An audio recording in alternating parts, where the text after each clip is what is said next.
eu penso, por que eu digo que a última vez que Deus não foi percebido por mim na vida foi quando meus pais morreram? Porque aparentemente a minha vida não foi tão fácil assim de lá para cá. Quando eu formei na 8ª série, me chamaram para ser orador da turma.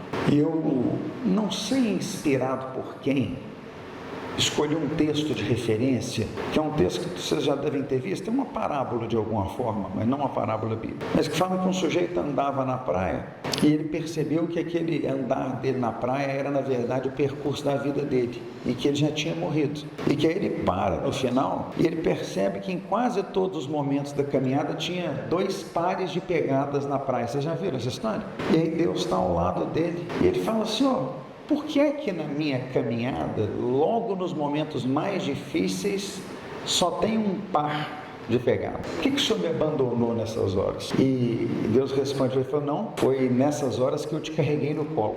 É curioso que apesar de eu ter lido esse texto para os meus colegas lá de 8ª série, antes da morte dos meus pais, esse texto ainda fala comigo. A gente tem a impressão que no momento da dor e da dificuldade a gente está abandonado por Deus, mas na verdade é no momento em que Deus assume o controle, porque a gente já não tem mais nenhuma condição de conduzir a vida da gente. A morte dos meus pais talvez tenha sido na minha vida o momento em que eu percebi que eu não tinha força para conduzir as coisas, e eu parei de sofrer de lá para cá porque eu hoje tenho uma melhor condição de entrega, e é talvez por isso que eu não perceba de forma tão dramática os problemas que eventualmente a gente tem de superar. Eu estou contando esse começo de vida para vocês, não é para me apresentar como um coitado, não. Eu me considero uma pessoa de extremo sucesso. Tudo o que eu fiz na vida deu certo, porque eu aprendi com um amigo meu de igreja que Deus só tem 3 respostas para mim: é sim, ainda não, ou espera um pouco que eu tenho uma coisa melhor para você. Eu não tenho outra resposta na minha vida. E acredito isso com alegria. Isso me dá alegria para os nãos também. Entender que você não ganha todas, que você não está certo sempre,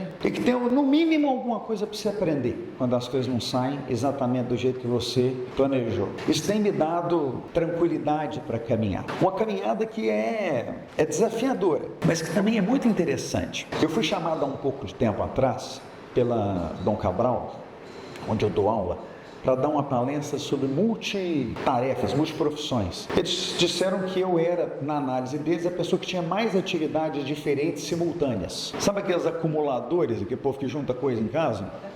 Eu sou um acumulador de serviço, também conhecido como marajá português, porque o marajá é o cara que tem uma atividade e 7 salários, né? Eu sou o cara que tem 7 atividades para juntar um salário, mas é porque eu gosto muito de trabalhar. Então eu sou professor, continuo dando aula, atualmente, né? Sou vice-governador, sou produtor rural, trabalho em uma série de conselhos de família, dou consultoria em governança. As pessoas falam, Mateus, por que você continua fazendo essas coisas todas? Eu me agrado de sentir-me útil. Negócio curioso. Das coisas que me dá mais alegria é conseguir atuar positivamente em cima do problema dos outros. Não precisa ser problema grave, não. Pode ser resolver para minha tia pedir dela que ela gosta de uma bala específica que só encontra em aeroporto. Não precisa ser fora, não, mas só tem em aeroporto. E aí eu passo no aeroporto e compro uma bala, alegria, e ela fala, ainda bem que você trouxe a bala para mim. Ou pode ser ligar para o governador Eduardo Leite ontem e dizer para ele que se ele precisar que a gente envie as aeronaves para ajudar no salvamento das chuvas do sul, que de novo estão acontecendo, ele pode contar com a cidade de Minas. Eu consigo tirar a alegria desse ser útil em várias proporções. E eu acho que a gente tem que valorizar um pouco mais na nossa vida essa ideia do ser útil.